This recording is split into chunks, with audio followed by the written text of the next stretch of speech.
தசகம் 26 கஜேந்திர மோட்சம். இந்திரத்யும்ன பாண்டியகண்டாதிராஜக. இந்திரத்யும்னக, இந்திரத்யும்னன் என்கின்ற ஒரு மன்னன் பாண்டிய கண்டாதிராஜக, பாண்டிய தேசத்தை ஆட்சி செய்து வந்தான்.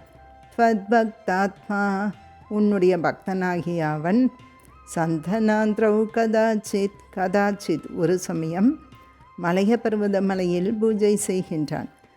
சேவாயம், உன்னுடைய பக்தியில் மக்னதி, மூழ்கியிருந்தான்.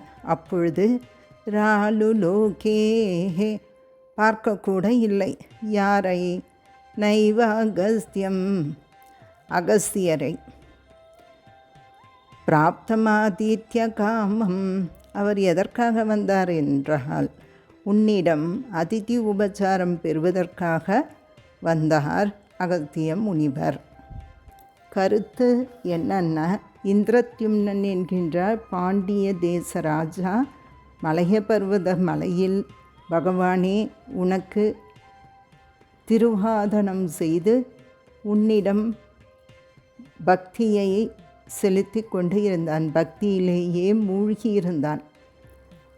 அவனிடம் உபச்சாரம் பெறுவதற்காக ஒரு எதிர்பார்ப்போடு வந்த அகஸ்தியர் அவரை கண்டு கொள்ளாமல் உன் பக்தியிலேயே உன் வழிபாட்டிலேயே அந்த இந்திரத்யும்னன் மூழ்கி போயிருந்தான். ஸ்லோகம் 2. கும்போத்பூதி சம்பிருத குரோதபாரக. கும்போத்பூதி, கும்ப உத்பூதி, கும்பத்தில் தோன்றிய முனிவராகிய அகஸ்தியர் சம்ஸ்பிருத குரோத பாரக, இவன் கவனிக்காததால் மிகவும் கோபமடைந்து சப்தாத்மாத்வம் ஹஸ்திபூயம் பஜேதி. சப்தாத்மாத்வம், துவம் நீ ஆணவத்தினால் சப்தாத்மா அசையாமல் இருக்கின்றாய். ஹஸ்தி, ஹஸ்தின யானை, பூயம்ன தன்மை, நீ யானை தன்மையை அடைவாய் என்று சக்த்வா தைனம், இவ்வாறு அவரை சபித்துவிட்டு பிரத்யகாத் கிளம்பி சென்று விட்டார். சோபிலேபே, இந்திரத்யும்னன் அத்தகைய யானை தன்மையை அடைந்தான். எப்படி?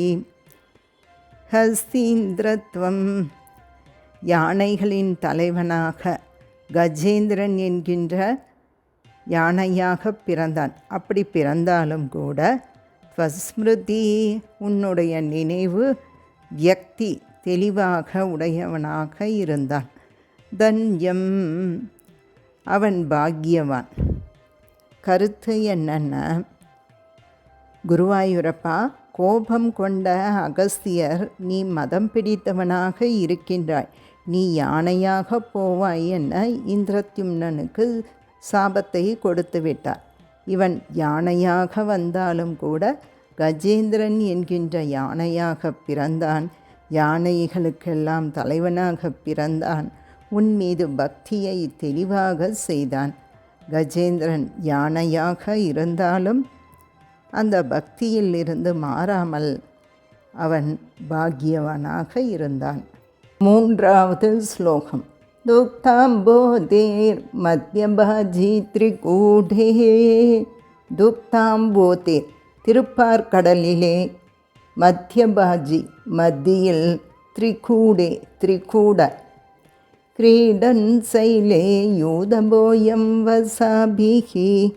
கிரீடன் சைலே, திரிகூடமலையில் பிறந்து யானைகளுக்கு தலைவனாக யூதபோயம் வசாபிகி, வசாபின பெண் யானைகளுடன் விளையாடி கொண்டிருந்தான். யானைகளுக்கெல்லாம் தலைவனாக கஜ இந்திரன்னு பேரு, அதுதான் கஜேந்திரன்னு சொல்கின்றோம். சர்வான் ஜந்துன் அத்யவத்திஷ்ட சக்தியா.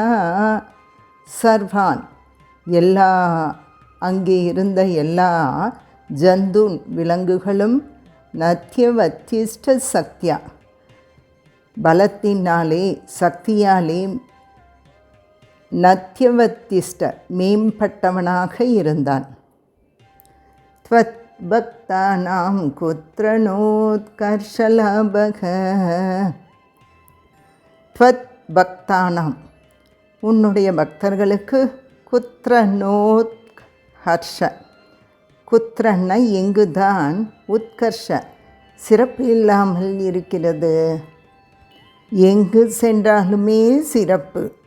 கருத்து என்னென்ன, திருப்பார்கடலின் மத்தியிலே திரிகூட மலையிலே யானைகளின் தலைவனாக பெண் யானைகளுடன் விளையாடி மற்ற மிருகங்களை வெல்லக்கூடிய சக்தியோடு பலத்தோடு உன் பக்தர்களுக்கு எங்குதான் பெருமையில்லை, அப்படிப்பட்ட பெருமையோடு அந்த கஜேந்திரன் விளங்கினான். ஸ்லோகம் 4. ஸ்வேன ஸ்தேம்னா திவ்ய தேசஸ்ய சக்தியா. ஸ்வேன தன்னுடைய, ஸ்தேம்னா பலத்தினாலும், திவ்ய தேசஸ்ய சக்தியா அந்த இடம் திருப்பார்கடல் என்பது பாலால் ஆன கடல். 108 ஒரு திவ்ய தேசம் திருப்பார்கடல் என்பதால் அந்த இடத்தின் சக்தியினாலும், சோயம் கேதான் அப்ரஜானன் கதாச்சித், சோயம் கேதான் அப்ரஜானன் அந்த யானையாக பிறந்த இந்திரத்யும்னன் எந்த கஷ்டமும் தெரியாமல் வாழ்ந்து வந்தான்.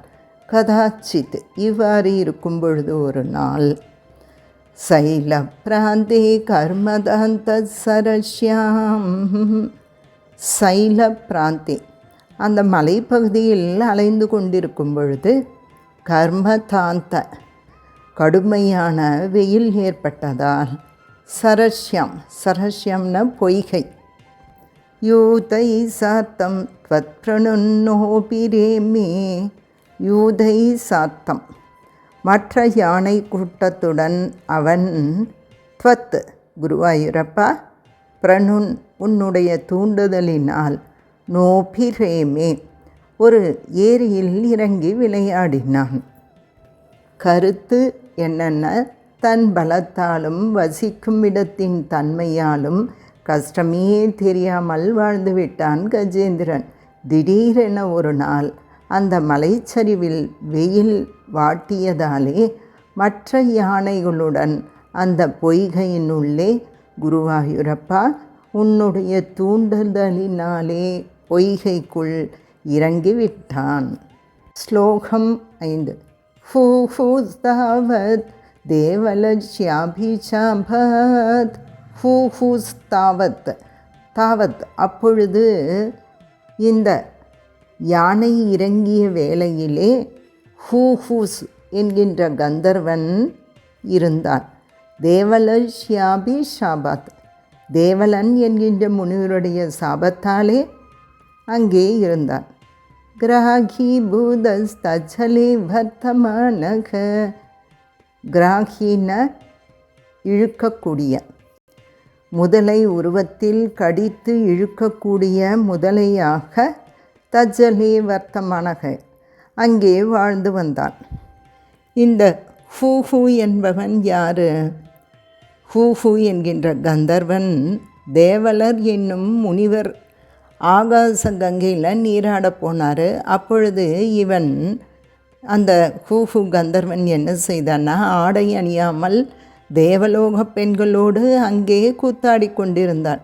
அது மட்டுமில்லாமல் தேவலர் இறங்கி நீராடும் பொழுது தண்ணீருக்குள் சென்று அவருடைய காலை இழுத்தான், வஸ்திரங்களை பிடித்து இழுத்தான்.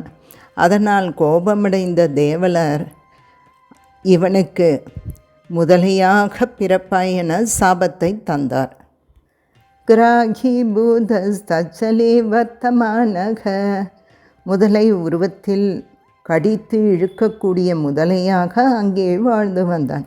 ஜக்ராகைனம் ஹஸ்தினம் பாததேசே, ஜக்ராகைனம் ஹஸ்தினம் அந்த முதலையானது இந்த யானையினுடைய பாததேசே காலை கடித்து பிடித்து விட்டது.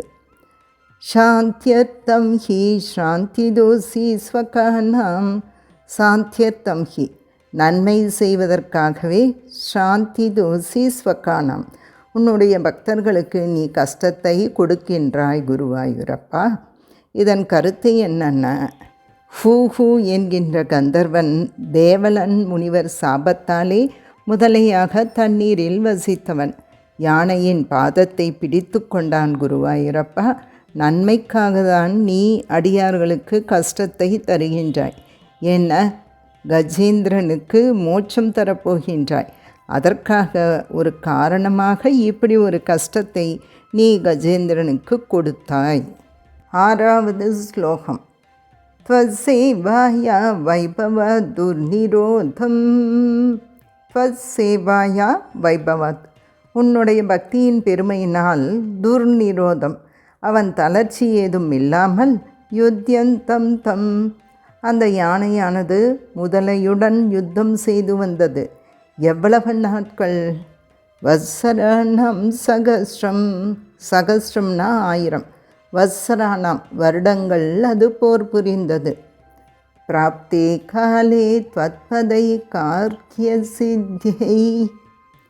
பிராப்தே காலே, தகுந்த தருணம் வரும்பொழுது, த்வத்பதை, உன்னுடைய திருவடியை சேரக்கூடிய ஏகாக்ரிய சித்தை, அந்த நேரம் வரும்பொழுது, நக்ராக்ராந்தம் ஹஸ்திவரியம் யதாஸ்தம், நக்ரண்ண முதலை, நக்ராக்ராந்தம், உன்னுடைய கருணையினால் அந்த முதலை, ஹஸ்திவரியம், காலை பிடித்திருப்பதில் இருந்து, யதாஸ்வன், விடுபடக்கூடிய காலமானது வந்தது. கருத்து என்னென்ன? குருவாயூரப்பா, உன்னை குறித்து பக்தி செய்த அந்த பலத்தினாலே யானையானது 1000 ஆண்டுகள் தளராமல் போரிட்டது. அந்த யானை உன்னை அடைய வேண்டிய நேரம் வந்துவிட்டது. அந்த பாக்கியம் தர வேண்டும் என நீ நினைத்தாய். அதனால் யானைக்கு உன்னை அழைக்கக்கூடிய பேற்றை நீ அருளினாய். ஸ்லோகம் 7. ஆர்த்திவ்யக்த பிரார்த்தன ஞான பக்தி. ஆர்த்திவ்யக்த, அந்த யானை படுகின்ற துன்பத்தினால் தெளிவுடன் வெளிப்பட்ட பிரார்த்தன, முன்பிறவியில் ஞான பக்தி, ஞான பக்தி ஆகியவற்றுடன் கூடிய சுண்டோட்சிப்தை புண்டரீகை சமர்ச்சன். சுண்ட உட்சிப்தை, துதிக்கையால் உயரே தூக்கி பிடித்தபடி, புண்டரீகை, தாமரை மலர்களால் சமர்ச்சன், உன்னை அர்ச்சித்தது. பூர்வாப்யஸ்டம், முன்பிறவியில் சொல்லி பழகியதும், நிர்விசேஷாத்மனிஷ்டம், நிர்குண பிரம்மத்தை பற்றியதுமான, ஸ்ரோத்ரஸ்ரேஷ்டம், மிகச்சிறந்த ஒரு துதியை, அன்வகாதின், பாடலாயிற்று. பராத்மன், ஓ பரமாத்மஸ்வரூபனே, அந்த யானையானது பாடலாயிற்று. கருத்து என்னென்ன? துன்பத்திலே யானைக்கு ஞானம் பக்தியானது வெளிப்பட்டது. நம்ம 5வது ஸ்லோகத்தோடு ஒப்பிட்டு பாருங்களேன். சாந்தியர்த்தம் ஹி சாந்தி தோசி ஸ்வகானாம், அப்படின்னா நீ நன்மைக்காக தான் கஷ்டத்தை தர்ற. கஷ்டம் தரும் பொழுது தான் என்ன ஆகுது?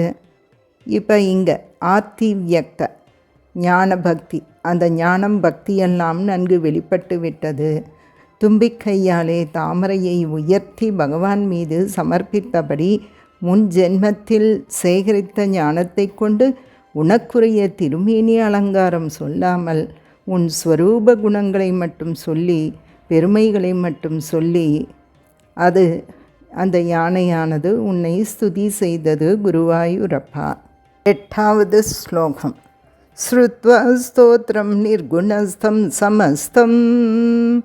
நிர்குணஸ்தம், நிர்குண பிரம்மத்தின் மீதான ஸ்தோத்திரம் சமஸ்தம், ஸ்தோத்திரம் முழுவதையும் ஸ்ருத்வா கேட்டு, பிரம்மே சாத்தியே நாகமித்ய பிரயாதே, பிரம்ம ஈஷ ஆத்யை, அயன் சிவன் முதலானோர், ந அகம் இதி, இத்துதியில் பாடப்படுபவன் நான் அல்லன் என்று, அப்ரயாத்தே, உதவிக்கு போகாமல் இருக்க, சர்வாத்மாத்வம் பூரி காருண்யவேகாத்.